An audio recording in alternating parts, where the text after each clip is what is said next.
12वीं सदी का वह दौर था जब सरकार गरीब नवाज 40 औलिया की जमात और एक छोटे से काफिले के साथ सफर पर थे। उनके साथ कुतुबुद्दीन बख्तियार काकी, सैयद फखरुद्दीन और गुरदेजी जैसे बुजुर्ग वली भी मौजूद थे।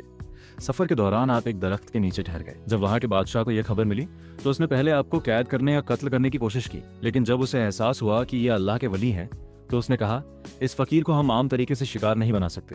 तब उसने एक खामोश साजिश रची, जहर की साजिश। दावत का पैगाम भेजा गया। सरकार गरीब नवाज ने दावत कबूल फरमाई, लेकिन फरमाया, हम महल में नहीं आएंगे, खाना यहीं दरख्त के नीचे ले आना।